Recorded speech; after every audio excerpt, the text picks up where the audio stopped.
सब्जियों की एक खूबसूरत बस्ती थी, जहां हर तरफ खुशियां, हंसी और रंग बिरंगी सब्जियां नजर आती थीं।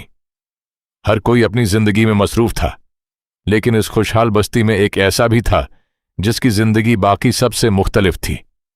बस्ती के किनारे एक छोटे से टूटे हुए घर में एक गरीब खेरा अपनी बूढ़ी मां के साथ रहता था। वो सुबह सवेरे मजदूरी पर जाता, शाम को थका हारा वापस आता और अपनी सारी कमाई अपनी मां के हाथ पर रख देता। इसकी मां हमेशा कहती, बेटा, एक दिन तुम्हारी मेहनत जरूर रंग लाएगी। दूसरी तरफ बस्ती के सबसे बड़े महल में खूबसूरत पालक रहती थी। वो दौलतमंद जरूर थी, लेकिन दिल की बहुत नरम थी। वो अक्सर गरीबों की मदद करती, इसीलिए पूरा गांव उसकी इज्जत करता था। एक दिन बाजार में अचानक तेज हवा चलने लगी। पालक की टोकरी गिर गई और सारी सब्जियां जमीन पर बिखर गईं। सब लोग सिर्फ देखते रहे। सिर्फ खेरा अपनी मजदूरी छोड़कर दौड़ा। उसने खामोशी से सारी सब्जियां उठाकर वापस टोकरी में रख दें। पालक मुस्कुराकर बोली, शुक्रिया, आज पहली बार किसी ने मेरी मदद बगैर किसी मतलब की है। खेरा सिर्फ मुस्कुराकर वापस अपने काम पर चला गया। इस दिन के बाद पालक रोज किसी न किसी बहाने बाजार आने लगी। कभी खीरा से बात करती, कभी उसकी मां के लिए फल भेजती। आहिस्ता आहिस्ता दोनों एक दूसरे के करीब आने लगे।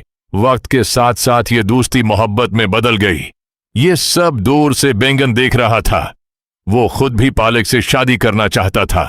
गुस्से में उसने गाजर से कहा, अगर खैरा रास्ते से न हटा तो पालक कभी मेरी नहीं बनेगी। दोनों ने खीरा के खिलाफ साजिश शुरू कर दी। अगले दिन बैंगन ने पूरे गांव में ये अफवाह फैला दी, खैरा पालक से मोहब्बत नहीं करता, वो सिर्फ उसकी दौलत चाहता है। ये खबर आग की तरह पूरे गांव में फैल गई। हर तरफ सिर्फ खैरा की बातें होने लगी। शाम होते ही गांव की पंचायत बुलाई गई। सरदार ने सख्त लहजे में कहा, एक गरीब खैरा अमीर पालक के काबिल नहीं। पालक रोते हुए बोली, ये झूठ है। खैरा अच्छा इंसान है, लेकिन किसी ने उसकी एक न सुनी। गांव वालों ने एक आवाज में कहा, खैरा को गांव से निकाल दो। फिर उसने आखिरी बार पालक को देखा। पालक रो रही थी, मगर दोनों कुछ न कह सके। खैरा खामोशी से गांव छोड़कर चला गया। अगली सुबह खैरा एक बस में बैठकर शहर पहुंच गया।